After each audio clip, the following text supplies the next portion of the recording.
Pyramid One World Radio is a lifeline to many listening, and to a direct connection to dimensions and universes, people and places you are listening to. Pyramid One World Radio, WKIT Radio Network. We are here for the world.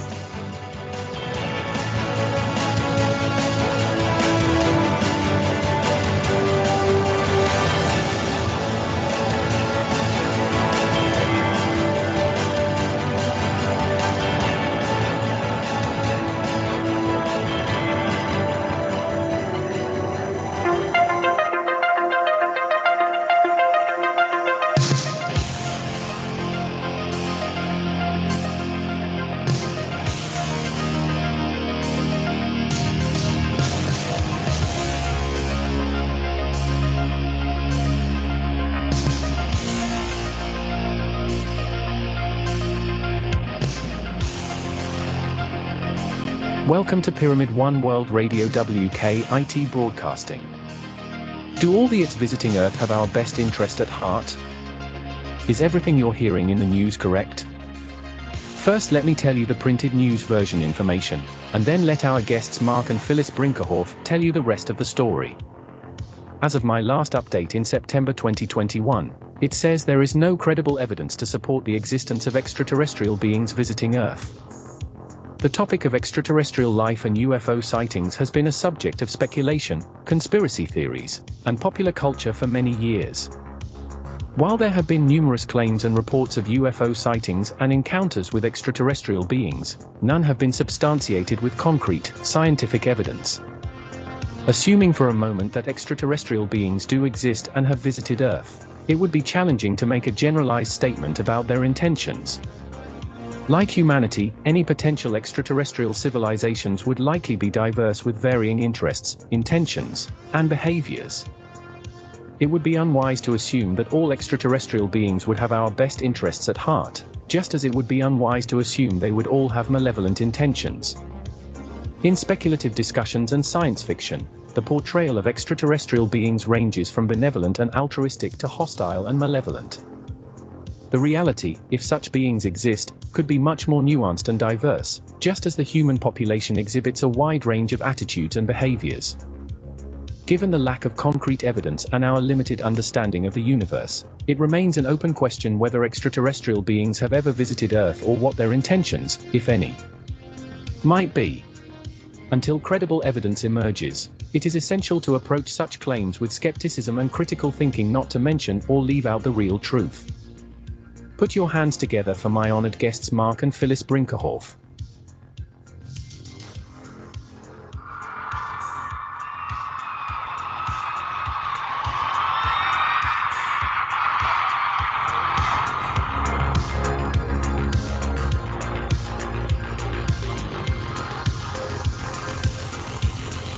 Oh yeah, we can bring you on now.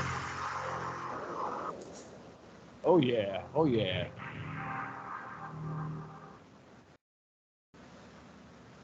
God, I like that story. You know, I'll tell you something. We were I'll tell you a little joke. And for the people that who are listening right now, I mean, I'm bearing part of my heart on this one. When we wrote that, you have to, every single time you have a story, I wish the government would do this, but every time you have a story, you've got to have yin and yang. You've got to have two sides of the story. What is one thought and what is another thought?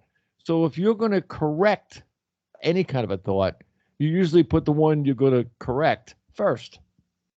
That's just the way the story goes. I mean, you're going to have bam first, and then you're going to have, oh, I'm going to fix it. And then you go for the other way. I told people even last night on Jamie Clark's show that tonight we were going to set a lot of things straight that people were thinking of that is just like Washington's conspiracies that are going on over and over again. Truth is truth. You can't divert yourself from nothing but the truth. Think about it, use it, and work with it. Otherwise, it's a lie. So, and we don't lie. We haven't lied. I mean, come on, we're 13 years old. We haven't lied in 13 years. Oh my goodness. I'm not going to go to my room, or I'm not going to, go to bed without dinner or anything else. But hey, that's the way it goes. Marc, How are you guys doing? We're great. How are you? I'm doing great. Hey, Phyllis, what's up? Hey, I got more in the hand. Rare opportunity. Usually, you Yeah. just see the head. Serious. That was a cameo. That was a cameo. How much do you need for that one? No, that's enough. All right, that was it. The end. All right, we're done. Yeah, exactly. Listen, last night too, I don't know whether he's going to call in, but Rob Potter had called in last night. Did he get in touch with you? We're friends on Facebook. Oh, okay. Okay. No. I gave him your information and everything else now for him to get in touch with you. What I would like to do, and it'll be kind of exciting to the people that are here, that are listening to us, that I'd like to get you, Rob Potter, and Jamie Clark on the line at the same time. I mean, you want to talk about, different things that all have to do with one subject. Yep. And that's us. We, us. We the people, like the Constitution says, only meaning us. The love that we should have for ourselves. And, seriously, I mean, that would be the most awesome show. Yeah. You could write a book on it. or you can. Yeah, Jamie's great. I only know Rob from internet and his websites, things like that, but it's been a while. So we're friends on Facebook, but he might have messaged me, and I just haven't seen it because I wasn't on Facebook except to post the info here today. I know Rob for a long, long time, and I'm telling you, he's an interesting person, and I'm telling you what he's gone through and the things that he's done and met and talked to, and who knows, maybe we'll even have a Venusian on the phone. You never know; they're always around. Oh no, but we know them. Yeah, I do. Bob is the one who does the Mount Shasta retreats, right? Yes, exactly. He does And Phyllis and I've longed to go there, but we never made it north. We were in Southern California because it was many hours drive. I heard. Oh yeah. Yeah. So it's like if you don't land up near that area, it's going to take you a long time to get there from the Southern California area driving. But I respect him, and I love what he does, and he's real, guys. He's real. No, in case everybody's wondering, who is this guy? Look him up. Yep. He's we definitely came to the earth around 100%. the same time anyway, just let people know. Now, I had a couple of questions too. Let me see if I can get it up here on my computer. Because some people, I mean, when I put my fingers out, you'd be surprised at the questions I get. even I'm surprised at the questions I get. Okay, being where you are, you're right around Central Park. Yes. To it. Okay. Now you look up in the air. You look up in the air in that area, and you see ships, and things. Someone from New York wrote me, and they say they walk their dog in the Central Park every day. And They never saw anything but a jet going to Kennedy Airport. So they wanted to know, how can they see what you see? Let's see. I'm telling you, that was I wrote back to her. I said, that's a loaded question, but No, it's okay. I'll just show this for fun, and people listening in, I'm just showing the picture you see on my website. However, of the medley of pictures. These are Central Park UFOs, and also outside my window here in New York, we have the formation and other craft. however, Yep, Phyllis is saying. However, they're usually not that close. And Right. he's using a 300 millimeter lens on a Canon camera to get these close, and then I And enlarge Phyllis them. enlarges them. So somebody You can see might them close not up. necessarily see something so distinct. They could. Now, here's the way it works for me. Since I'm from them, the ones who are visiting me are my friends and crew and friends from the Ashtar and Alliance groups that are out there, because I work with them on those other planes. Mm-hmm. And when I look up, I'm told to look up because they're tuning in. She'll listen, and people have been with me, and I'll just stop. I'm walking on a sidewalk, just stop and I'll look up. Or I'll hear, look up, and I'll look up. And there'll be a dot. in the sky, very small, but it reflects or it shines for me to see. And I'll tell people, look up there, and there they are, and now they see them. So in New York, they come very high up in the sky. Very rarely do they come low. We've had some sightings right on Columbus Avenue. I was walking up the street at 5 p.m. and I heard, "Hi, look up." So I turned around, stopped, looked up, and right on my hill at 84th Street came an amber egg-shaped object, just right over, very low. That was low, and I didn't have a camera. And I actually said that to them. I said, when I don't have a camera, you come really good, you know. But it was about the size of a little green pea. We'll say a green pea overhead at arm's length. That's pretty high, but that's also low for like airplanes where they fly low. Yeah. Regular airplane, not the jet. Radar. Or the helicopter, you know. So it went up the block, straight up Columbus Avenue, and then just flashed off. So that's how they appear, because they don't stay too long, especially when they go into the radar or a low enough radar to pick them up. They can be seen. So they come in for a few seconds, really seconds, it seems like, and they stop. People in Central Park are probably not always looking up. And it doesn't mean they're not up there, because I've had friends or people we know say they're walking in the park, they just stopped and looked around and decided to look up. And oh, look at those little ping pong balls up there. That's what they look like, little tiny. Yeah. The ones that be. you had on your website, a couple of them, they look let me see. They look like, you know, our capsules that we sent to like the Apollo capsule and things. They look like that capsule upside down. Yeah, they can. They morph. They will have their outer shield of energy, which is that plasma energy frequency and ionization effect. I have to jump in. What people need to understand is that these are higher dimensional, higher frequency light ships. These are not solid right here, physical UFOs. So you can attract them. And if you go to the website, Marc's website, intergalacticmission.com, he has put words on there called universal language. And one of your friends has had tremendous results. Oh, yeah. A friend in Long Island listening in probably soon. And also down in Virginia. And in Virginia, my friend Dan, he's in Virginia. And he's been practicing for the last year or more, using the words I put on the website, Om Sabasimanuram. But first you say Adonai Basu Varagas. That's communication. This is what I've known since I was a kid.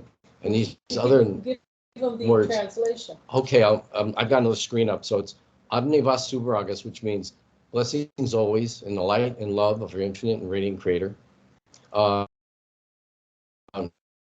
Sabasimanuram means infinite and radiant creator. I praise and thank you that you are one in, and that we are in love, in light, something like that. Then we have Niselnik Mushumak Tublinik Tana. That one is an absent healing and a healing also energy. You speak and it'll come towards us. So that one is I send love, healing, and blessings to you from the light of the one infinite and radiant creator. You send it to a friend or your pets, or you're saying it for yourself.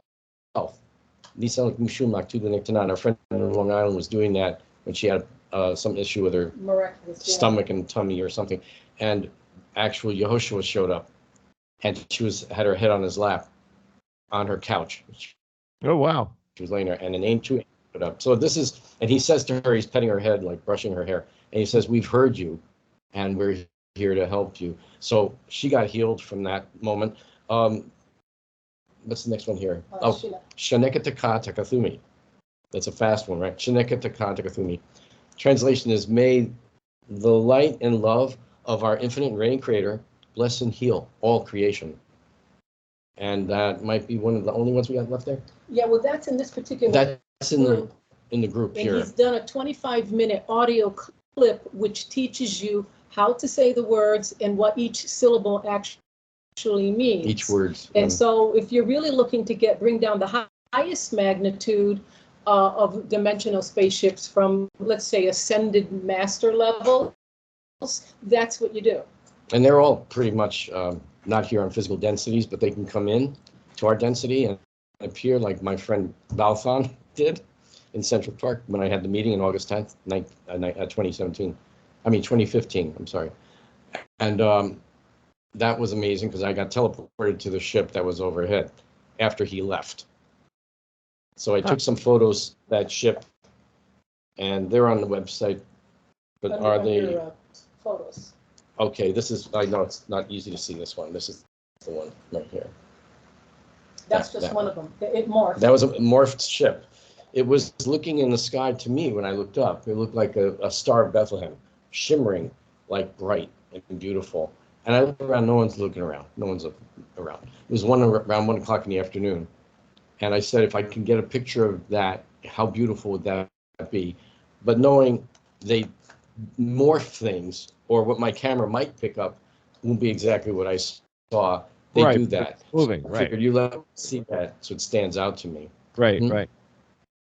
Like to see them in the sky, they get really shimmery. They'll do that just so I can see them. And sometimes when you're looking around, you miss them again. And I'll ask them, people have been with me. I'll say, do the plasma flash again so I can locate you because I just lost you. And they go 3 times, and then I see them, and then we go zoom in with the camera because eyes are not that great in New York City when they're looking up there. What else we got to say here?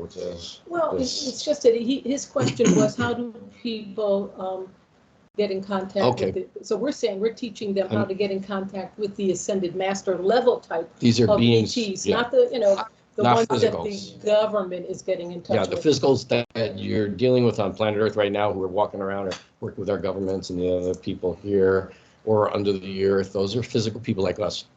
Dense physical like us. See, that was my next question now. Okay, now they got ships that change, that move, that they have a lot of energy in ships. So this is a ship, according to what I watched this morning and at the Navy. I got this thing from the Navy that said that these ships, as they're flying, now they're flying, what, 700, 800 miles an hour? Thousands. I'm talking about a tic-tac. I'm saying our guys. Okay. Oh, these guys pass them like they're standing still, and then sometimes they can turn around and they're paralleling them. Yeah. And exactly the same speed they're doing, or they'll be seeing these guys and they'll just stop. Stop. No motors, no things in there going or anything else. Just stop. So, I mean, this is something that's really screwing up people's heads because, like, hey, you just don't take something that big and just stop it. In a way, do they know something that we don't know? Actually, I should say yes. But yes. On the other hand of that, I mean, if they do know something that we don't know, why don't they teach us? Well, they would. They would if we invited them. Yes. Oh, well, come on over. You can come. Hey, you can go on a video with me. I'll take 2 seconds. Of the planet. There's a planet that make the difference. But I think the leaders of this planet, we can't say their names, can we? But we know who they are. The good leaders. The big guys. Invite them in. The big guys. Because they told me that over a year ago, more than that, way back with our other president. No, I would say, wait a minute, hold it. That one you can say, Eisenhower. Because Eisenhower, they were in the White House. Yeah. I mean, I knew about that a long time ago. I mean, many moons. And it was the thing that screwed up my head. I mean, I'm into this kind of thing. You know what I mean? Just as much as you are. I mean, I haven't been anywhere. I haven't seen anybody. Who knows? Maybe I did. But on the other hand, of all these things that I would wish that I could learn more about, the thing is, our government, of all the things that they know and they've seen, they don't tell anybody, and they won't let you know anyway. So I mean, this is where I go crazy. I mean, I would rather get it from the source than to get it from the government, because the government is like their head is in the wrong spot on their body, and they're not thinking. So the ones that were originally the originators of meeting with us in the beginning, those are the people I want to talk to.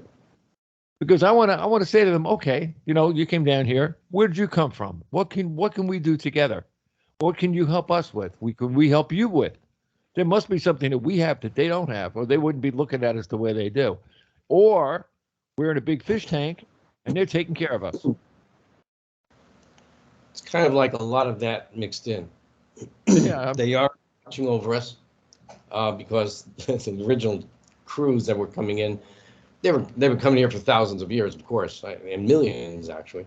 But the ones that have been watching and monitoring the human race, that's the way it's been going, are benevolent sources, of course, but they are kind of like Star Trek Prime Directive, hang back, watch them occur. What are they doing?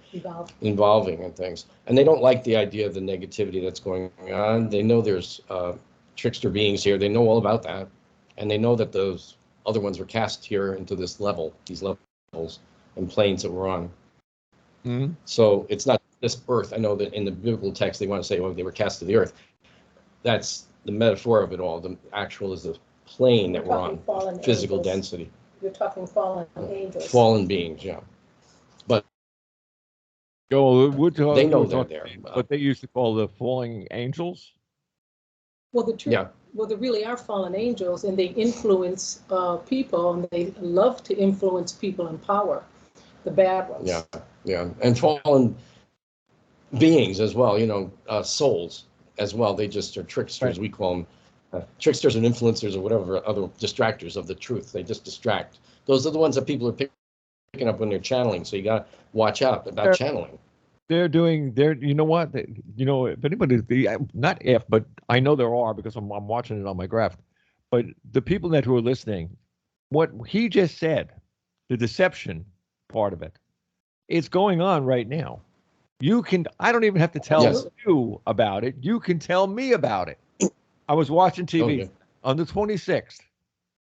The Biden deal fell through. So everybody was really, really mad. Democrats and them were all kinds of crazy and everything else. But on the 27th, they indicted Trump. Why? Because of the 26th. Every single time something happens to Biden, something happens to Trump. And it happened 3 times. It's like it's like knocking on wood. It's like 3 times that was, and it's going to go probably even more. And they're coming up with these ideas and everything else, and that they're impossible. I mean, there's no way they could be correct unless you paid somebody off in that to make it correct. But all of these things that are going on, and we also, at the same time, we have people from other dimensions, other frequencies, other planets, other solar systems, other universes. This is not the only one. If anybody thinks they are, you're crazy. But out of all of those things that are going on, we have all of this, for instance, with the UFOs going on, yet the people in Washington still have it wrong. Yeah. That's why it's so cool that to have you here, because you were in contact with them. What we'll call now them. I was one of them in 1952 coming over the Capitol with the spaceships in that formation. Oh, ouch. That was a year after I was born. My dad was a watcher of things like that. He would go outside and he would look at the stars. It was like he used to, we had a house and that he had beautiful lawns. I mean, his lawn was something you'd see on a Hallmark card. That kind of one. And he would go outside and he would look up in the air, and we'd have tons and tons. At that time, you could see stars, but tons and tons of stars. And then he'd say, "You see that star up there?" And I was only a little kid. Come on, like 2 or 3 years old. And he's going, "See that one that's moving?"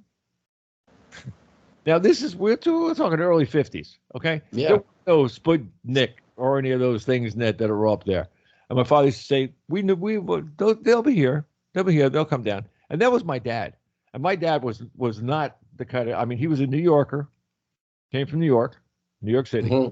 And, he was just one of these kind of persons that he was open to the world all the time. He was that kind of person.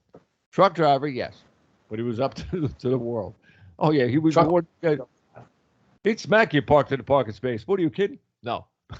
But that's New York. Yeah, but see, that's a very important story, because children learn from their parents to be either closed-minded or open-minded. And he taught you to be open-minded and curious. Yeah. My dad had also sightings like that. My father used to say, there's a question for everything and there's an answer for everything. And if you don't ask the question, you won't get the answer. Perfect. That's exactly Perfect. how we work on the higher dimensions. Yeah. That's exactly what we do. If you don't ask the question, I can't give you the answer. And people are friends. Why don't you tell us this stuff? I said, well, I don't know what you don't know, so you have to ask me the question. I can't say it ahead of time and have you go, what? So I wait. And Phyllis has been watching for 40 whatever years together. A long time. Hundreds of years now. Really that's what the link is. And I think people who came to our lectures started getting it. If they raise their hand, start asking a question, not like, what planet am I from? It's like, why are they, what's going on? Why is this? Like you were saying, the ships are traveling really fast and our jets are going by. They stop short, gone, they're gone. Exactly. And everybody said, well, didn't everybody get thrown to the front inside the ship with seatbelts? What are they doing? No, it's all so. That's what I could say, metaphorically, is you don't feel the Earth spinning 1,000 miles an hour and you're standing on it. Yeah, that's right. It's the same effect. They have that same effect in the ships. We have a gravitational kind of thing that holds everything, but it's more polarity and all that. So it's not like, it's like a makeshift gravity, but it's polarities and stuff. So everything moves. We're inside, boom, boom, it's okay. You're not feeling anything. Now, here's the fun part. Phyllis asked us a long time ago, the crew. Actually, that's who we're talking with right now. How do we get the feeling of flying? Like you're on a roller coaster or something. Ooh, can we do that in the ship? Yes, we can. So it's a lot of fun. You can make the same feeling if we're going to go do something, is swoof and go around. You can get the feeling of the movement like you're in your car or in a ride on a Ferris, not a Ferris wheel, but some kind of cool ride or in an actual airplane. You can get that. You won't get thrown anywhere though, but you will get the feeling of moving. And sometimes we have music playing, which is always fun. We put music on in the ships, and you have this incredible music that's kind of like, I don't know what we call it here today. Not electronic, but almost that. Beautiful, soothing stuff, but also the feeling of moving.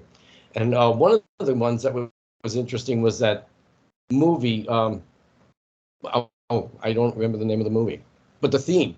Dun, dun, dun, dun, dun, dun, dun, dun, dun, Well, that was the running. The running on the beach. Movie.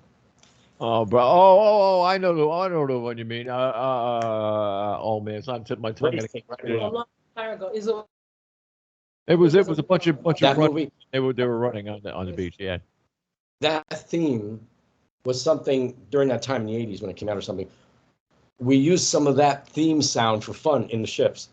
Like you're playing, it was just so much fun. So anything on Earth they put out, sometimes we're hearing it all, and they don't go for heavy metal, hard rock, or anything that's putting people down or killing anyone or hurting anything low vibration, anything that curses out God or anything. Forget it. They will not have that.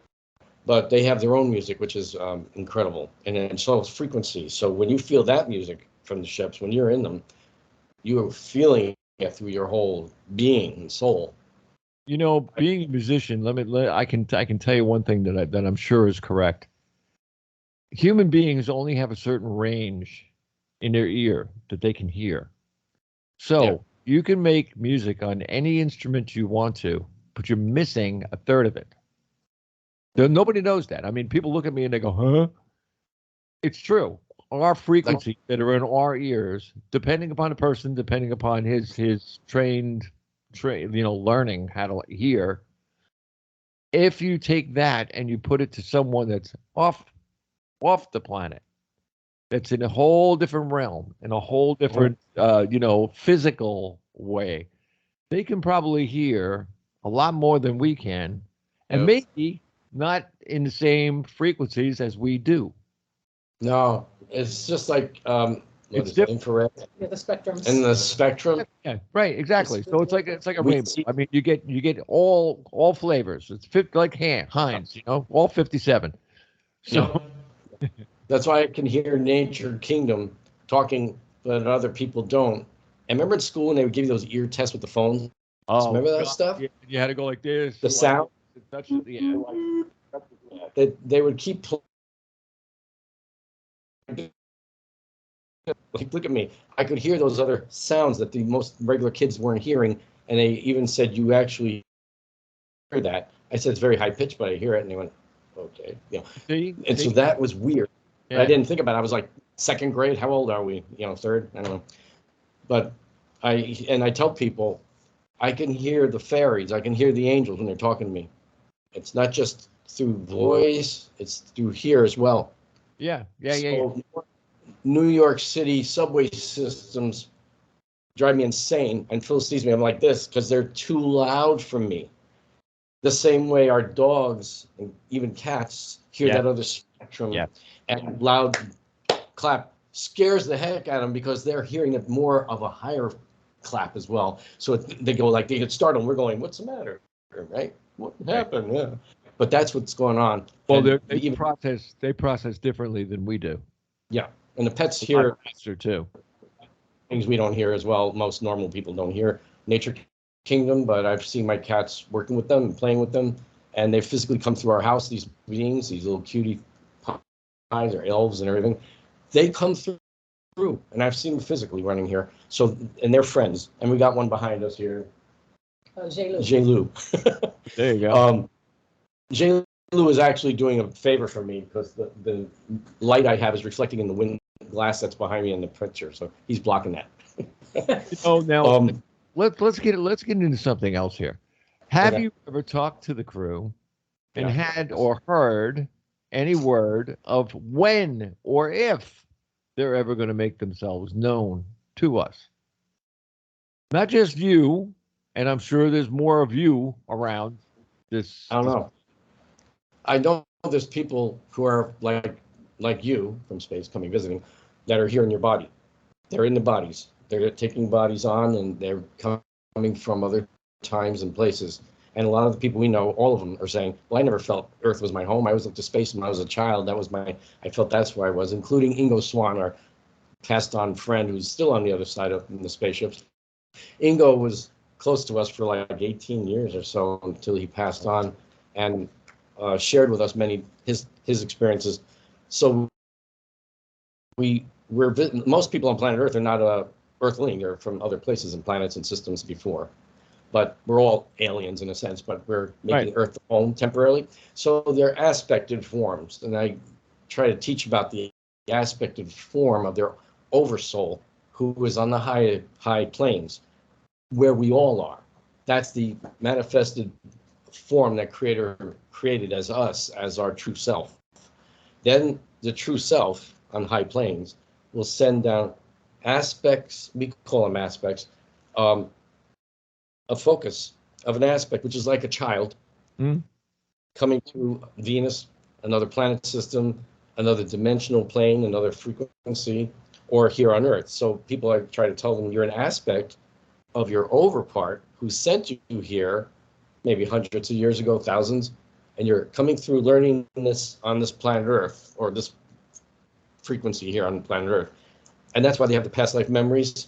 And they say, I know I was in Egypt, or I know I was on Mars, or I know I was somewhere else. It's the memory within that aspect who's been going around through the different planes of this solar system, let's say, and other parts in space. So a lot of times I say, people had an incarnation, and reincarnation is real. It's in the biblical text. They just tried to take it out, but I have areas that I pointed out to people, but that can go another time. So they come in. Let's say they came in Atlantis when we had a lot of space colonies here.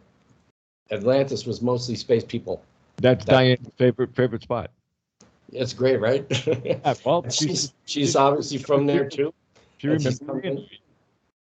Yeah, and that your feelings or whatever you're drawn to a lot will tell you you've had life there or did something there or visited as a space person there. So I visited Atlantis areas, and we had actually 2 Atlantises, but they don't talk about the other one, which was a real space colony with giants. Remember the giants? This is 250 million or so years ago. Yeah, didn't they dig up some digs over by Spain somewhere that had 14-foot long, people bones? Yeah. And things like giant. Sure. Giant giants. Yeah. And the Smithsonian, I don't know, the ancients, 20th 1920s. They were just getting rid of the giant skulls and the bones and dumping them in the ocean. Yep. To like, man doesn't know, we can't deal with this. It was proving the Bible real about the giants and the Anakim, right? That was one of the names they gave them, Anakim, for giants. And that was one of the names that was also given for dinosaurs. So giants were not just humans or human-looking beings or strange-looking people. We had Anakim. So humans now, they call them dinosaurs. Those were warm-blooded, a lot of them were warm-blooded, and some were cold-blooded, like alligators. And I was a little child, I was telling my parents about that. I said, they were like us, mammally, like this, some of them, not all of them. And they could think, and they were smart. And we used to communicate with them when we visit here 200 million years ago, yeah, right. 100 million or so. So in those times, and we weren't short little people, we were 20 foot and more sometimes. So we were tall with some of them. I won't even get into all that, but we had been visiting. I'm saying me with my friends and other Alliance people. We were out there in space. We were monitoring everything, and a lot of plants and species were brought from other planet systems to this planet. Because I told people when I was a little kid, this planet was like a science lab, like a giant petri dish in a sense, that different groups had different areas they were working with, and were having things that they were working with in the humanoid or human species that was to come was working. They were working with. So the human species that are extinct. I don't remember all their names that they gave them scientifically, but they looked like people today, and they were just a little genetically different, but they were still a human that looked like a human. You've probably heard about those extinct ones they found, long time, and so. You know that 300,000 years ago, 300,000 years ago was when what you're talking about, when they started, colonizing areas on the Earth. Now, they're only finding some of that stuff now, but the question that a lot of people have that nobody, not that many people will even look up the numbers. If you ever tested the Earth, and they got to go down pretty far into the Earth to be able to really test it out. Do you know the Earth is 4.543 billion years old? Yeah. Years old. Okay. So in 4.5 billion years, how many times did they screw Earth up and bring it back? And it flipped. And 4 times. Exactly. Yeah. Now they talk about the flood. All right. The flood was flipping the Earth. Where the Antarctica was and the North Pole was, they turned it sideways. That ice melted, flooded the whole Earth, and then there was a new North Pole and South Pole at that point. And we're according to the time, we're like right on the edge of doing the same thing again. And right now, the Earth is moving. Yeah, they've been finding in the permafrost that's been melting up there in the north, the frozen mammoths and wolf puppies or lion cubs, and they're 40,000 years old, and their fur is there, and they're cute as can be, their noses, and little paw pads. And then they found one that they can't figure out. It's not wolf, not dog, it's in between, and they think that might have been one that was in between that, before the species became all wolf or all dog, something like this. They were saying it's in between, we can't figure out, we can't place it genetically. So it looks like a dog bear, actually. It looks like a dog bear. The North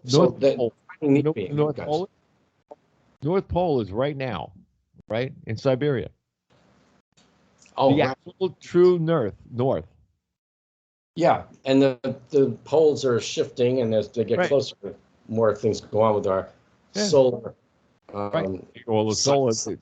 We're in a solar cycle that's coming up, and that's what we're here for. When I came in to work here for the crew and our gang, and Phyllis came with me, she agreed to do this too, and so we're here for probably the last moment to be here. Well, Marc had no karma. I finished up my karma, but I didn't have to incarnate onto planet Earth in the end times like you did too. We chose to be here right now. Mm-hmm. We chose to fight as warriors for the truth.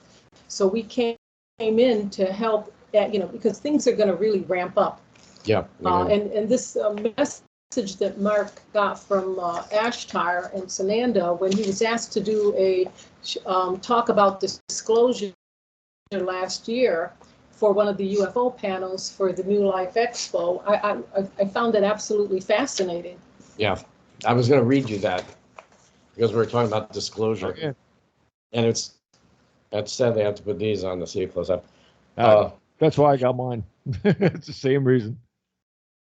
Phyllis had asked me, it was around May of, or June, I don't know.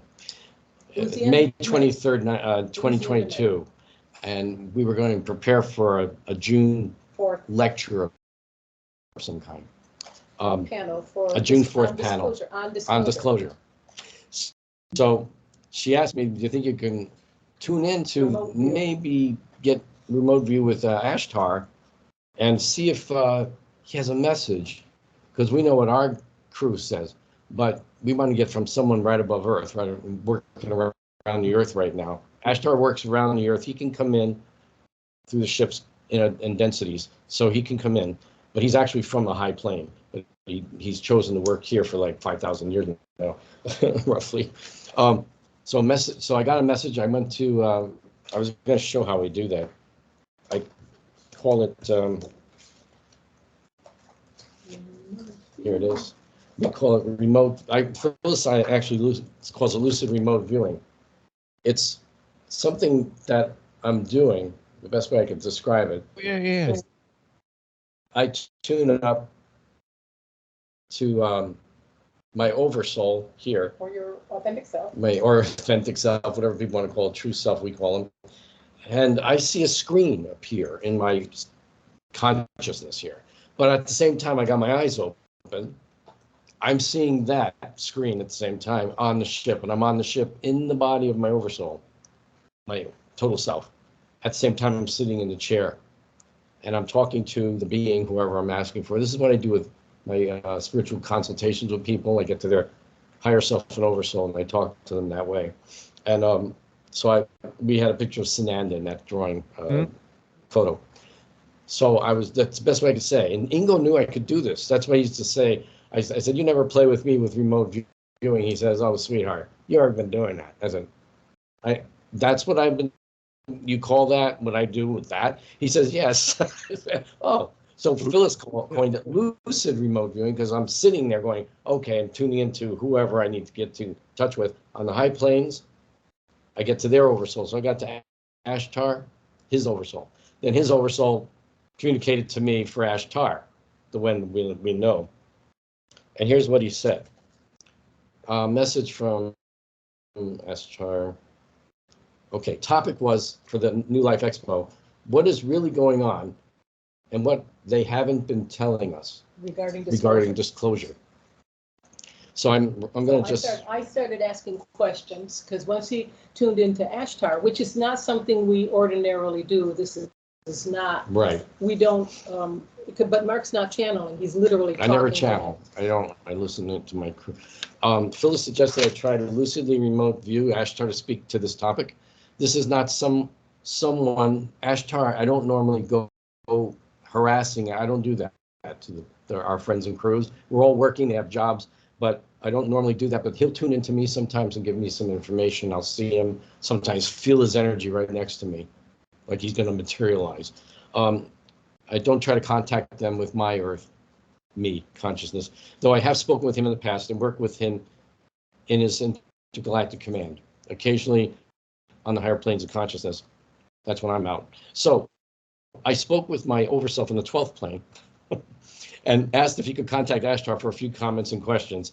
He said, sure. He sent out a telepathic message to Ashtar that I would like to speak with him for a UFO alien panel. Naturally, Ashtar knows I'm currently living on Earth and agreed to communicate on this topic from his perspective.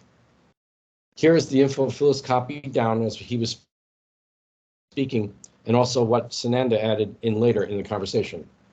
Sananda is the creator, the second person in the infinite, in the Trinity. Okay.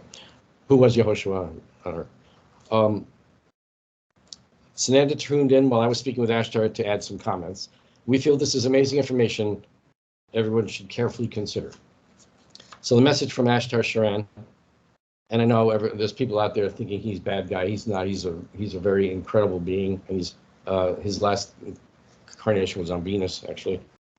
I lucidly remote viewed Ashtar on the 12th plane on May 23rd, 2022, in preparation for the alien UFO panel, June 4th, 2022. Ashtar, we asked him the question.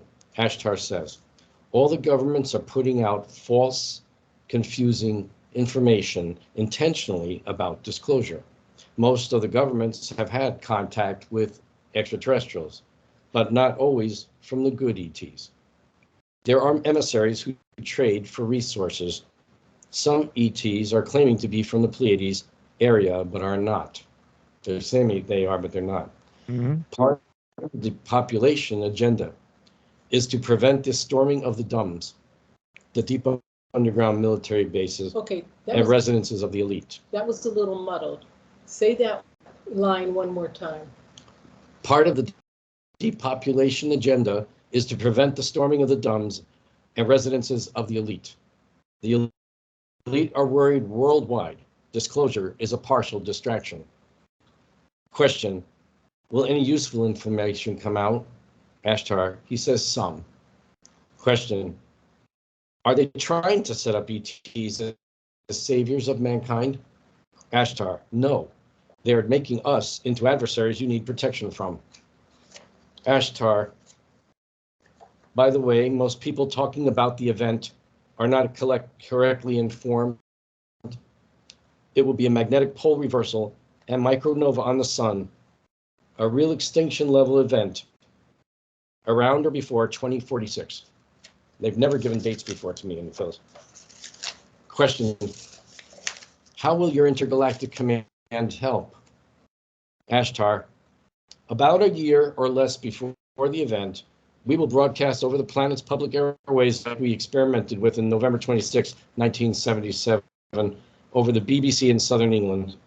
And here we wrote, see images of newspaper clippings we have on intergalacticmission.com under ET Encounters Voice of Astron.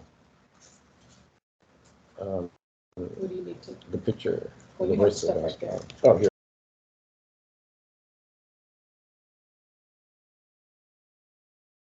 Oh, yeah. Can't hear you. You turned yourself off. Yeah, you turned off your voice. It's the There you computer. go. We There you touched. Okay, this is Ashtar, and this is Asteron, and this is the clippings we have. Well, I collected back in those days when I was told. He came to me ahead of time, Asteron, a week versus event occurred, and told me we were going to do an experiment. And Asteron is in my crew. He's like in charge of a lot of things. He's like your big brother. And so I can look through that later, and if you want, I can answer some things that he had actually said that confused people. Okay, so we wrote a special note from me. No, before you read that, continue. Oh, okay, question. I'm sorry. Question. How do people qualify to get on the rescue spaceships? Ashtar says, evacuation will take approximately 3 days. First to be taken will possess a loving, open heart, compassion, deep love, reverence, and praise for the infinite creator. No fear is required. People can take their pets. No intolerance is allowed on the high frequency spaceships. There will be a variety of exit possibilities. When he says no fear, he means people to have no fear in their hearts because they're to trust and have trust for creator. Some will be teleported to a ship. And he subconsciously sent me the vibe of what people might be thinking today of they call a rapture event. Oh, yeah. That's going on, yep. That's what they think that, so they might compare that to that. Some spaceships will land and cruise with ascended ETs, like Balfont, will speak with the people. So I'm saying here, see our August 10th, 2015 ET Encounter teleportation event on the website, Intergalactic Mission, under ET Encounters. That's where I met Balfont, here in Central Park. Ah, yes. Okay, that that was amazing. Then he says many Alliance spaceships will try to keep the crews, the space crews, to primarily humanoid-looking people like us, or humanoids like the space people I draw, who will be energetically projecting benevolence, because they are benevolent, but they'll be putting that out so nobody gets afraid. And questions will be answered. Now this is where Sananda came in, till he's appeared there too. I wonder. He said free will matters. I wonder if AI has anything to do with it too. With them, I mean, they can actually make human-looking AIs. Yes, they can. Yep. But they promised me they won't. They have beings that look like humans or look like aliens or whatever. I mean, androids. And they're android-like beings, but they will never. They are totally controlled. So if they have one doing something on a planet that they don't want to materialize on right away, they'll materialize one of these beings, which is they're connected with, and they watch with them. But they don't usually do that. They won't promote that. Some space beings out there might have a robotic creature come in, and people say it was kind of robotic acting. That might have been one of those type of creatures that they created. But with the humans that these beings and our friends know, humans sense something's off. An animal, a dog, will know something's fishy because they're not sensing the life force and the energy that's real, a soul projecting from it. So they know. They're always telling me we would never do that on these dimensional planes, and they don't have those beings on higher planes because they don't need that. It would be physical planes like ours that these beings would use. A physical would use an android, like a human might put an android on Mars, for now. So they don't do that. They're of the benevolence, and they would never do that. It's about soul and energy and connection and telepathy and everything. So basically, all right, I just want to get back to the ships that are landing will have sentient beings. Beings. They look that like are humans. Working with the people, not robots. No Okay. robots. So they'll be looking like humans or those other types of ETs like Ashtar. Mm-hmm. So, Venusian look or whatever people call them, Nordic look, whatever. But it's just that look they're trying to say, but that's a perfected look that they have on these high planes. So Sananda says this about the ships and everything. Free will matters. Openness and trust. It is their choice, meaning the people's choice. If a person says, I don't want to go, then no one's going to force them. If the person wants to go, nope, don't want to go. I want to stay here. Okay. They won't. God bless you. They won't come to get. Yeah. They won't grab you and drag you on. No.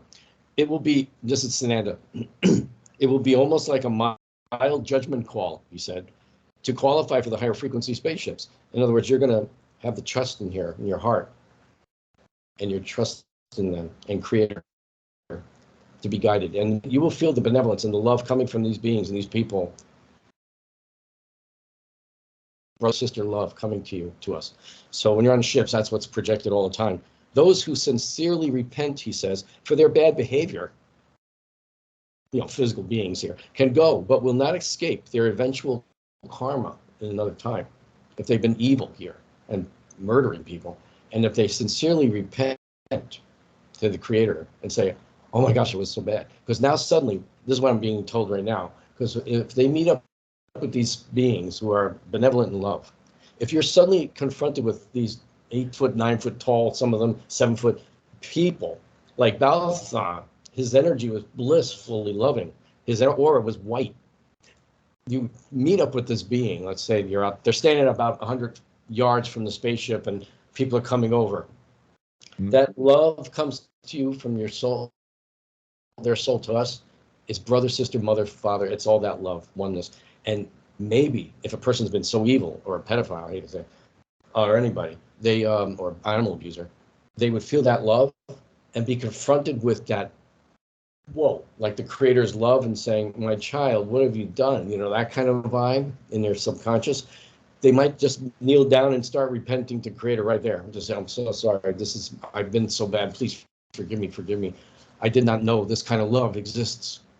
Their love is that benevolent love that the infinite creator has too, because they project that. On the high planes, when you're out there, it's bliss. It's beauty. You are so right. And I have talked about this on shows before. I had an NDE, and I was on the other side. And I said to Jamie, in one of the talks that we had, I said, we were talking about love. We were talking about love being energy, and that energy being universal.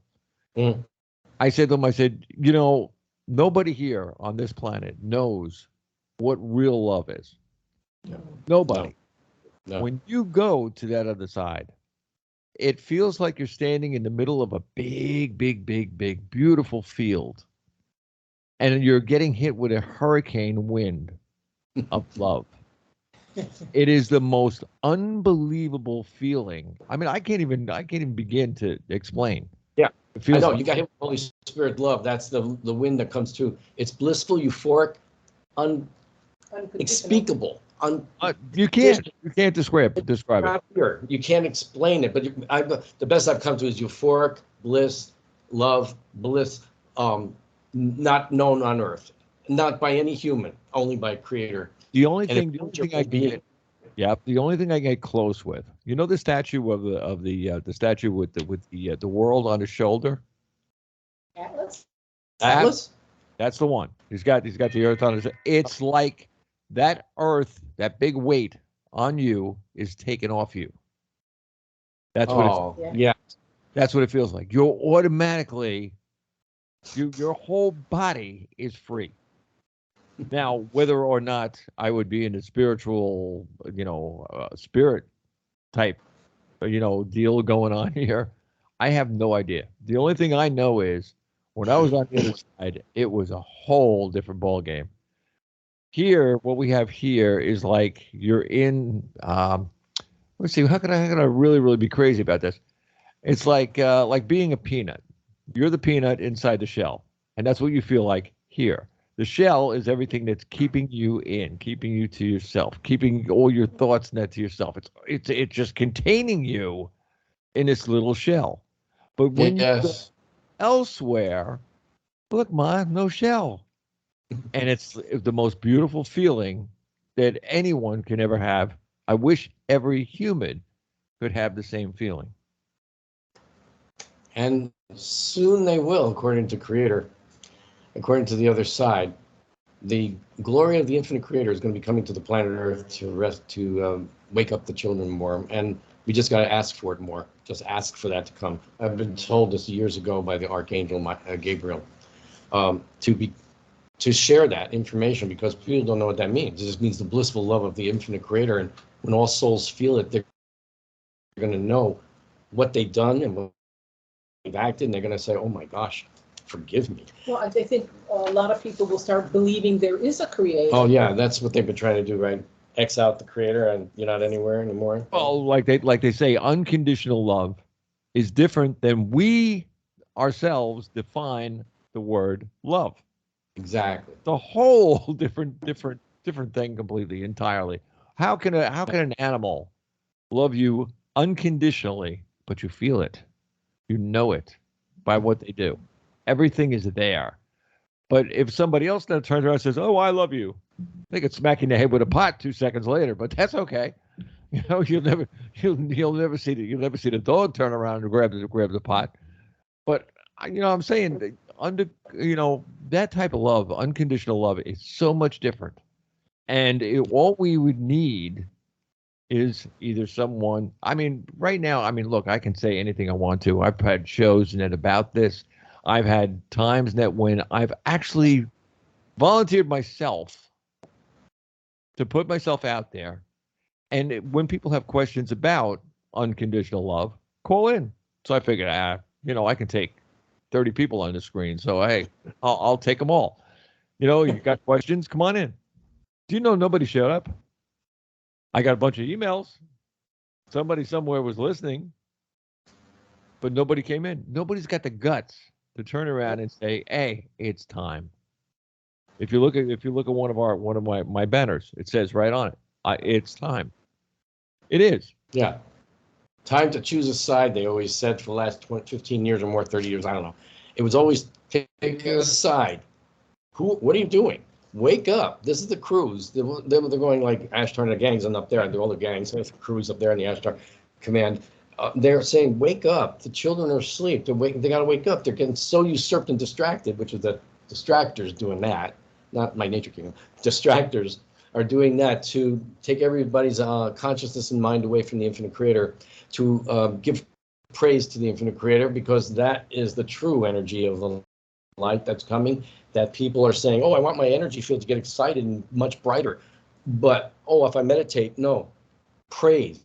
That's the highest one, and that's the ones those little lower things don't want people to know about. And even those churches don't speak about it. Even the teachings don't speak about it. But we've been told to do that now. Sananda's asked us to do this, and we've been testing with people. We've got illustrations we've created to give an idea of what your aura looks like when you're just regular. A regular spiritual aura is very pretty. But then we start praying or praising, even pray in your manner of prayer, which opens up a link right away, a big thought form link right to the creator's energies and those levels where Christ is and everything. But the thing is, that's what you can do to preliminary pray, any prayers you think, or just pray and give thanks. And then you start, energy shifts comes in, and then you start praising the creator with whatever you feel. And praising is like, I'm walking down the street with praising. What a beautiful day. Thank you, this magnificent, beautiful day. Thank you for the people and the children here. Thank you for all the animals I see, and thank you for the beautiful sound the birds make. Thank you for the shade the trees give us, and the nature kingdom that is a part of them all. And the nature kingdom that we talk of in elementals are angels coming to be. In training. They're angels. And there are also aspects on some of the angels too. But like, so then you realize, and I mean, none of the other radio people that ever say this, but we are teachers. They always say all the time that we're here to transmit, to give people ideas. We're not just that. We're teachers. We're actually, how would you say it? It's an awakening that's going on right now. We're waking people up. Now, whether or not they do or do not come into the fold or start believing a little bit more in that. I don't really, I'm going to be weird on this one, but I don't care whether they do or they don't. I'm giving you an ice cream and a cone. That's what I'm doing. I'm giving you an ice cream and a cone. Now, whether or not you eat it or not, maybe you don't like that flavor, whatever. Whether you eat it or not is your choice, not mine. Mine is to give you the ice cream. And that's it. And that's what we're doing every single day when we're on here, is we're telling people, hello. It's like there's a big world out there that you're not realizing because your brain is all screwed up with this other distraction that's going on right now. They've been programmed. That's true. It's been a program. We are. People have been programmed tremendously in every thousands of years. Way they could be programmed, through media, through schooling, through bad information. It's going to change, though. That's about to crack. I think I got to talk about this one time, Bob, because they told us this. The crew. When I'm out there, I get all this information from them, and I come back and tell Phyllis what happened. The creator is the ultimate creator, the only one. There's no other prime this or two that. No way. He's Yahweh. His name we know is breath of life, Yahweh, or YHWH. And in ancient Hebrew, Lord, the word Lord that they put into the ancient text, Lord means Yahweh. Right. That was the word they gave to it. Mm-hmm. They said that. Do they want me to say that? Oh my gosh. Okay, hold on. Okay. They said that people have to start to think about how they speak and what they say, because it projects into the frequency, the atmosphere around us right here. And what we speak does come towards us, that's true.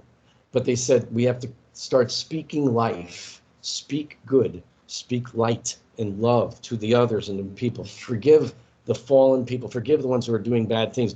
Pray for them for forgiveness, that they awaken and ask to repent, or we call it what was the other word we used for repenting? Perpetual. Perpetual repentance.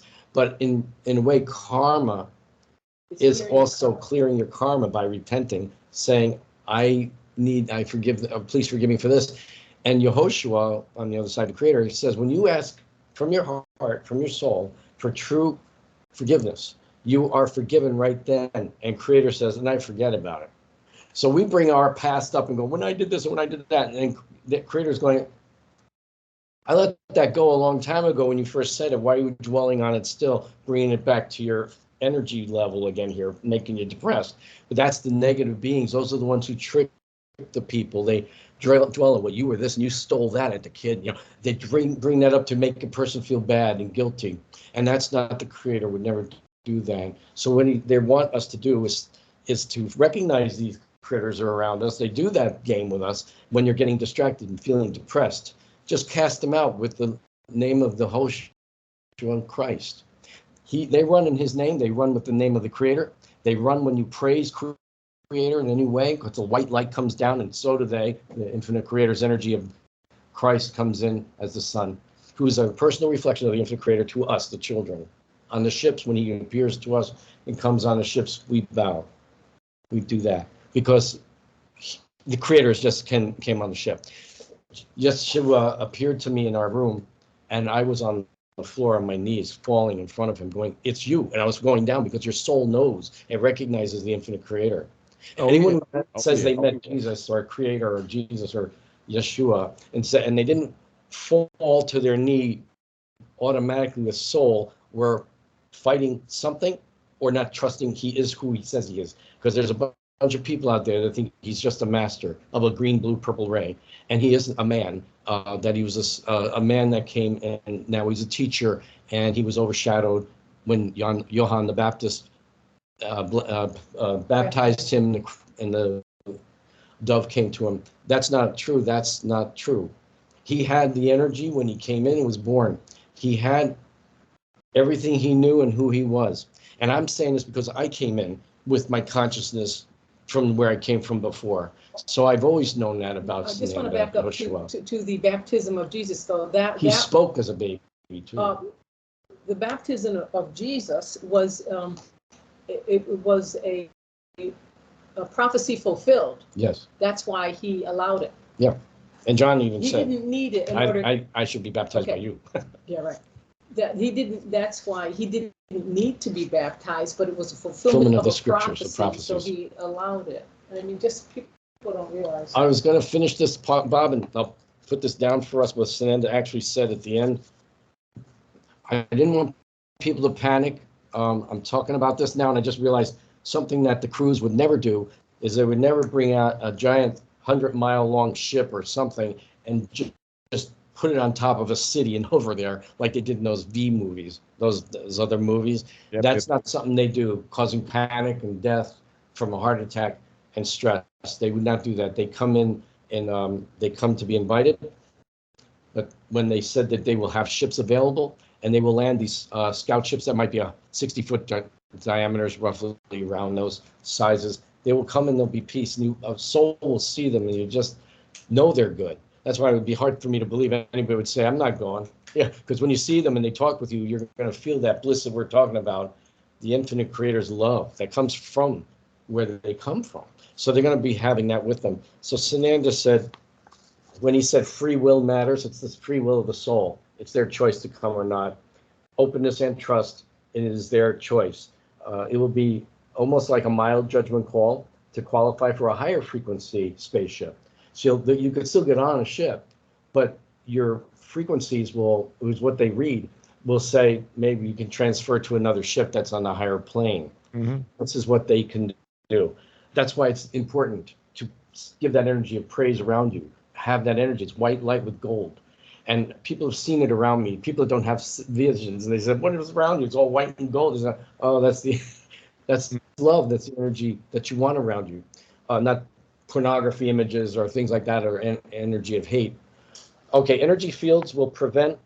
Oh, I said this. Those who sincerely repent for their bad behavior can go, but will not escape their eventual karma. Maybe things that they have to finish somewhere else. Doesn't mean on Earth either. You can finish it on the other side. Energy fields will prevent negative people from storming the higher frequency spaceships, as their negative energy will prevent them from getting too close, because there's a buffer energy. They won't be able to go near it. They'll be evil and negative murderers. They can't get near it. Start now, he says, contemplating Creator. Keep your vibration high and unconditional love for everyone in Creator's omniverse. And that was something that you said. That was something you said before about like the not having the fear and everything else. What they're doing is they're actually telling people to raise their frequency, and that is where that's when for instance, like yours, that's why you see those ships, because your frequency is high enough that you can see those ships.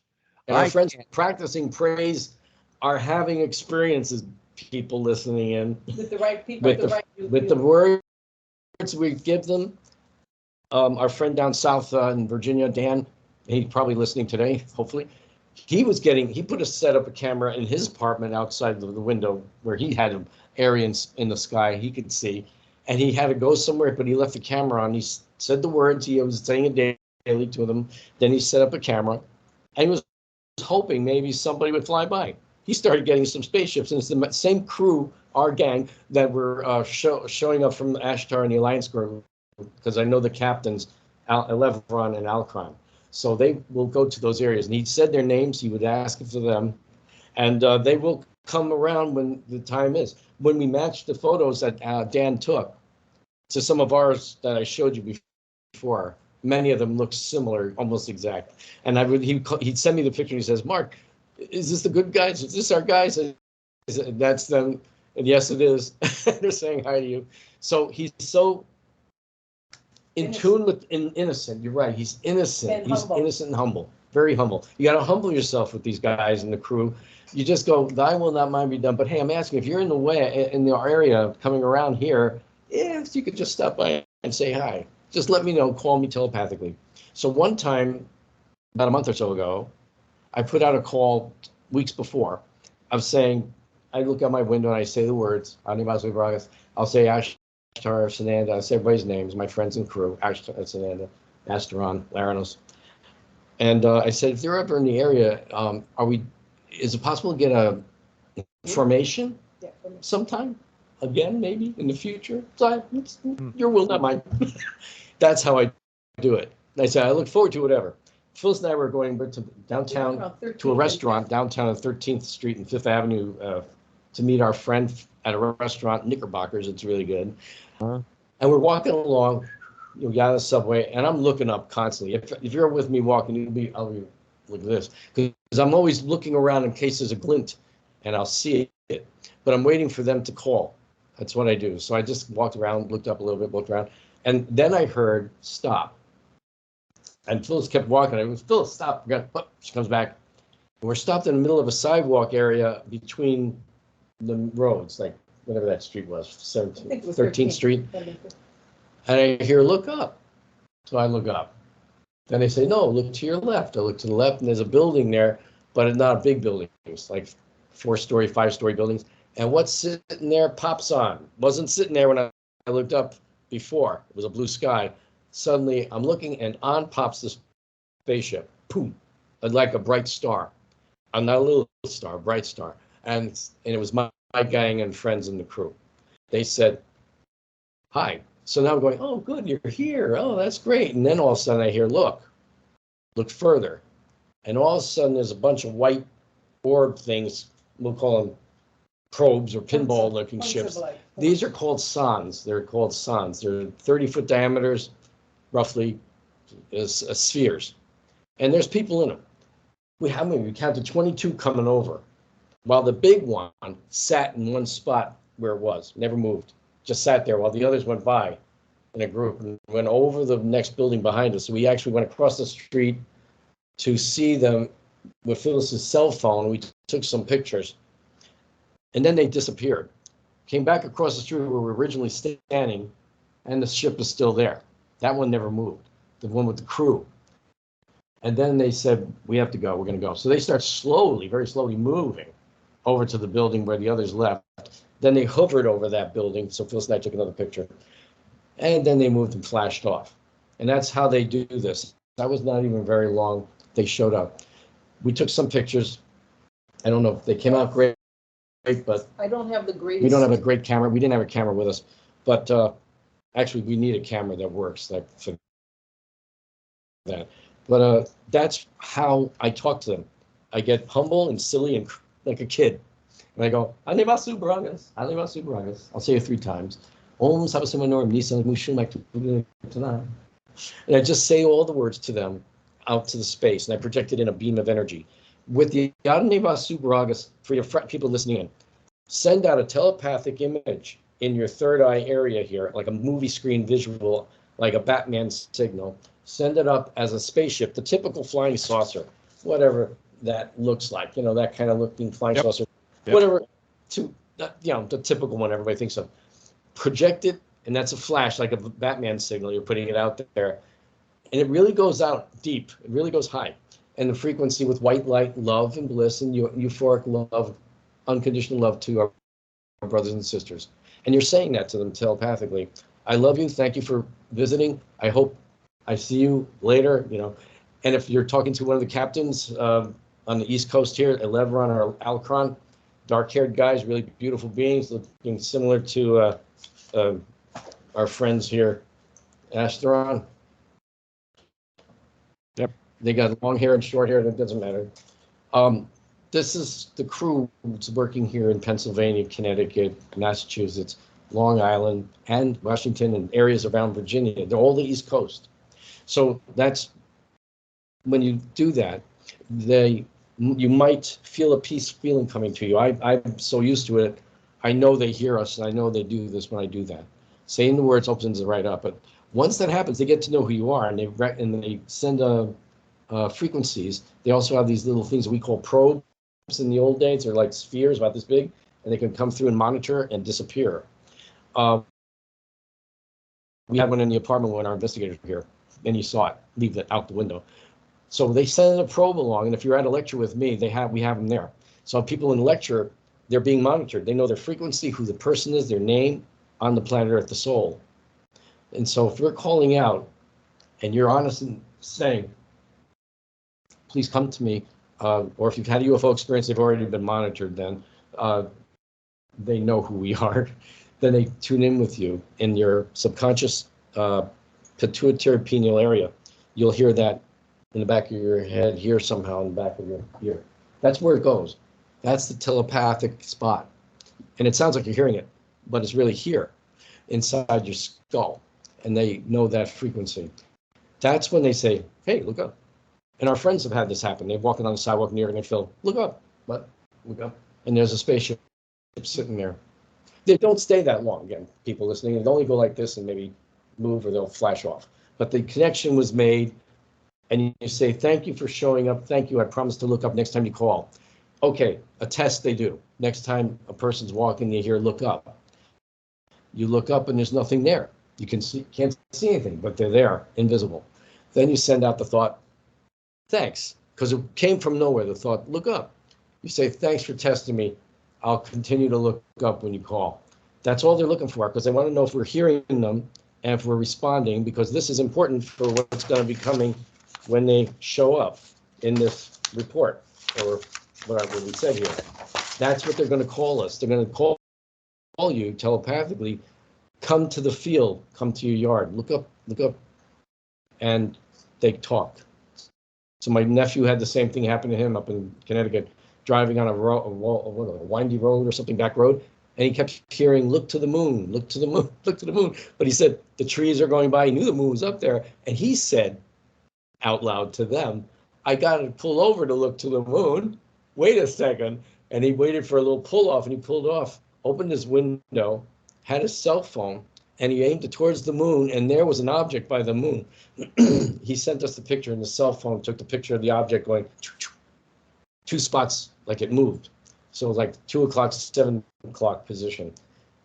And he got the positive feedback. You listened, and he pulled over. So my nephew was getting in touch with that frequency. He goes out to his back porch, he said, or front porch, and he says, I felt to come out, Uncle Mark. I just felt to come out. And I was staring at this triangular shape in the sky of stars. And he said, "Is that supposed to be there?" And as he says, "It's supposed to be there." One of them flared up bright, and went like this. And he said three times it went.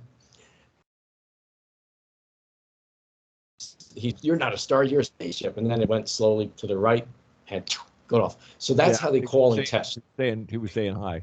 That's how they do it. That's the testing, what they do. So you can see them. This is what we're going to do. We're going to wind this up. But I'm going to memorize this tape. I mean, we got to continue and then from here. Now, if I get to see that's us. That's how they teleport too. Okay, sorry. That's what I was going to say was that, the things that Rob knows, and he's been doing this for years. I mean, I know him 10 years ago. I know. I mean, maybe more, because that was. He was born in the 50s, right, Bob? Huh? Rob Potter? I have no idea. These two? Because, we came in his time. Yeah, it was the beginning, 51, actually. Yeah. I came in 53, I think. So you're a baby. Robert came in. We're almost done. Yeah. Yeah. The reason we came in, obviously, you're part of the crews that work with around this Earth too. Your higher self positioning, I'm getting from that. That's why you're involved in this way of frequency speaking here, because this information goes out into the ethers and the other frequencies and dimensions. They told us we hear all this. It's just like Contact, the movie. I keep looking at Phyllis because she's just smiling. It's like Contact, the movie, when all the sound went out and they were in the beginning of the movie. That's what's going on. You talk about that kind of stuff. And so that's why he wants to speak good. Most of the guys that are in the radio business, this type of radio business, I'm not talking to pop things or TikTok or any of that kind of stuff. But I mean, like real radio and that, where somebody actually has something to say. Like people can call in, people can text, people can, go on the other thing. What we're going to do, we're going to do the other thing with the Skype and that and the meetup thing, where everybody just takes a link, they put the link in, bing, they're on the Skype, they're in the screen. And, people that do what we do is the same thing as the people that get paid in the big radio stations to do. And why, the brain that I have, that is saying to myself, why don't people in these bigger radio stations, the one that have 1 million listeners or 2 million listeners and everything else, why don't they talk about things like this? And the only one that does is Coast to Coast. Yeah, and Coast to Coast is kind of running off the rails because I've been listening to him. It's like, I don't know where he's going, but he's going in some direction somewhere. I was on there once or twice, and then I never got called back again for a while. But I think people write in, they will get in contact with you. But I think what you're talking about for the mainstreams, as we call them, they're not allowed to say certain things, right? Well, yeah, well, we are. But, on the other hand, that too, and when people come in and I always tell people, whatever you say in that or whatever else, that go ahead. It doesn't matter to me. And it doesn't matter to the cable company either. But the idea of the thing is if it's on the radio and stuff, have a little respect. Don't go all kinds of crazy and everything else and then use 4-letter words, because there's 4-letter words in that begin with an L, and it's LOVE. Not the one you're thinking about, the one I was thinking about. But this medium is a teaching tool. Everything that we do, everybody that, like, I've got 1,600 people in the can. Out of all those people that I've talked to one way or another, we have brought something to the table. We brought a menu to the table. We brought something to eat. Eat education. Eat learning. Eat love. All these things have been brought in every single show. And if you go into like the main archive, I mean, you can go crazy. I mean, we've talked to senators. We've talked to, 31 or 32 Crystal Skull Guardians. And that's where, these messages are coming through the Crystal Skulls. And there was one that actually talked to me right on the screen. And that skull is Bob. That's the name of the thing. And I said, hey, you got the same name I do and everything else. And he answered me. And of course, you can't hear it on the mic or anything else, but the energy came through. And these computers, that the way they're hooked up, these are all network. So every single thing that comes through, if somebody comes through on the phone, they're directly connected to this Skype. It's not like there's two entities. One is connected to the other. So in other words, whatever you get the energy of the other person when you're there. That's why Jamie has a great time when he's here, because he can read anybody that comes in on the phone instantly. As soon as they say hello, I mean, he gets a message right away. So I mean, seriously, I mean, this is a great medium, and if we can get more people to believe like you and I and Phyllis and others, and that all in the same place at the same time, talking about the same subject. Oh, come on. The energy that's going to fly off that is going to be worse than, I mean, really, you want to raise the frequency. That's the way to do it.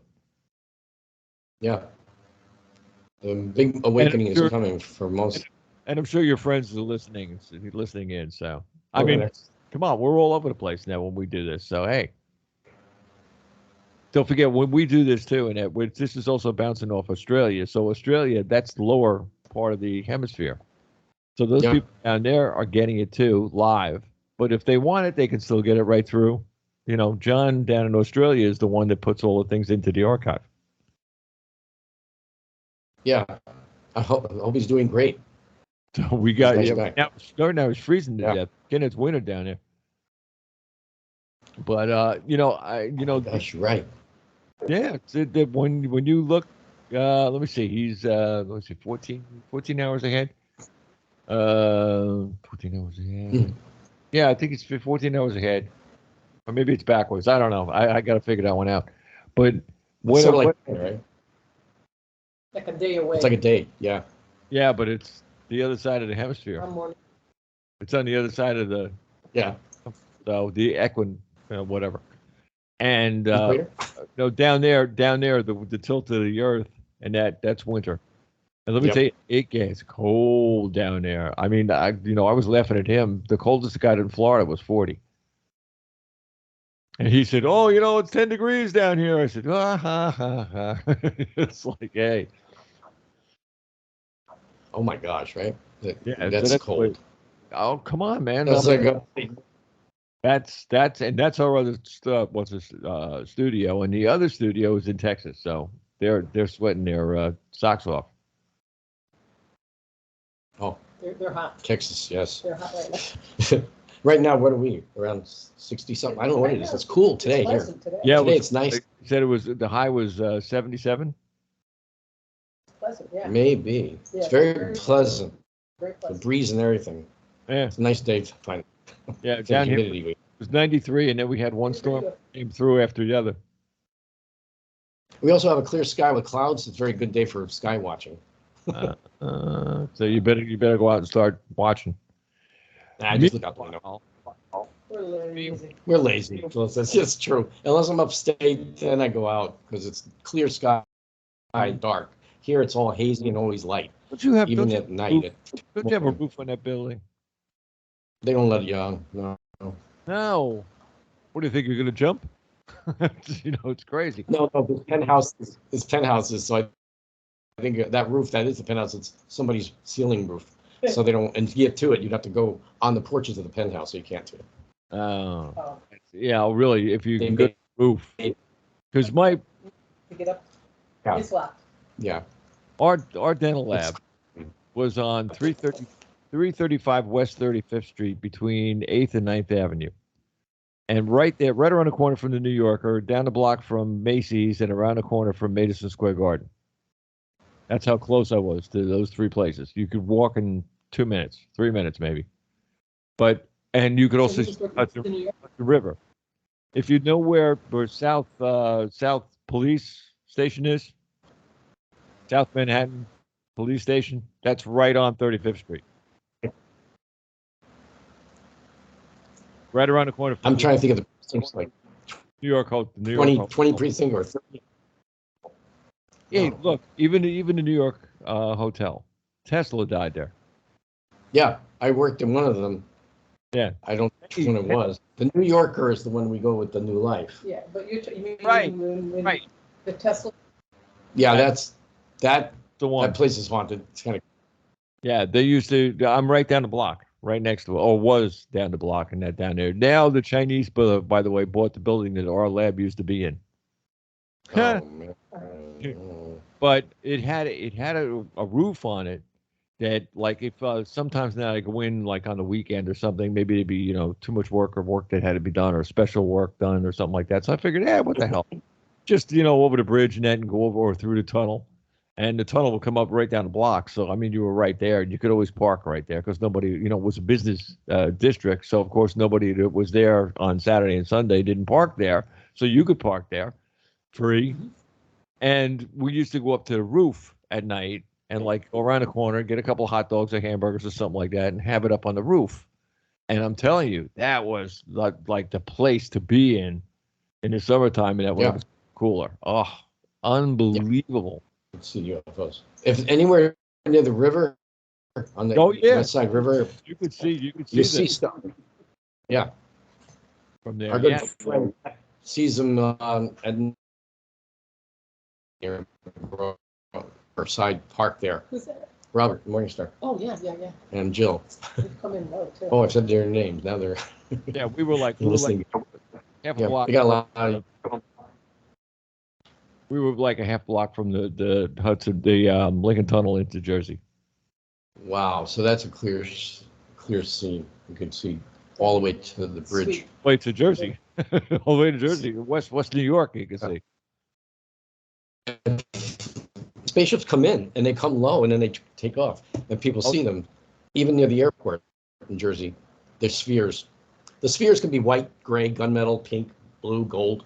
They put the coloring on them, but usually they look like a sterling silver or a gunmetal, and they try to be invisible up there, so a little whitish blue. So people can see them. As we're going off of here, I want to remind everybody that's watching this, if they do want to download it, or if they take this up and they want to listen to it, at the bottom, when you see it on either Rumble or to YouTube, you'll see all the addresses for Marc and Phyllis. So use them, because all their addresses and everything else, even any kind of communication information whatsoever is there. Communicate with these people. Now tell them, if you have a question, ask the question. If you don't have a question, you want to tell them something. Maybe you had an experience that you can tell them about. I want to know how many people are actually seeing the same thing we do. Is there people around that are doing that? You notice they don't call up in it to many shows. Maybe they're hiding or something. Maybe they're in a closet. People used to be in a closet, but now they got dresses on and they're dressing out in the street. But of all of these people and that are out there that know what's going on, that have seen what's going on, that see these things in the air and everything, they're watching TV, you're watching CNN going, oh, look, I saw one of those. Why don't you tell somebody? Tell us. We're safe. We saw them too. And nobody's knocking down our door. I didn't see any guy with his black glasses or anything else in there to my door, so don't worry about it. And my serious. Oh, that's not going to hurt us in one way or the other, Net. But seriously, take the tape, look at the bottom and that, look at the information, take the links that are on there, click on them, use them, look at them, read them, look at the pictures that are on there. They're unbelievable. And Marc, Phyllis, we got to have you guys back, and we're gonna put. I mean, Jamie was the one that turned around last night and said, "Could we put all of us together?" And I said, "Oh, baby, I could do that. Mm-hmm. That'd be fun. That would be great." Oh, for last Sananda. Oh, there you go. That's how he looks on the high plains. That's your creator manifesting in a personal reflection for us. Yeah, that other show that I was thinking about, maybe, just maybe, on like a Sunday, sometime, like a Sunday, like in the late afternoon or something like that, before the football comes around and everything else, and then people have nothing to do because they're going to go back to work and the next day, and they can sit down at a computer and watch us. All right. That would work out very, very, very nicely. So we're here anytime. Let me start us out of here. Okay. Thank you for everything. Thank you. You guys are awesome. Come on. That's right, ladies and gentlemen, you've just heard from Marc and Phyllis Brinkerhoff. These people know, and I'm going to leave it at that word. They know. You could too. Just call in, write in. You can write to Bob Charles Show at live.com. When you do that, I will answer, honestly. Or you can text me. You ready for this? Write this down, 863-222-4199.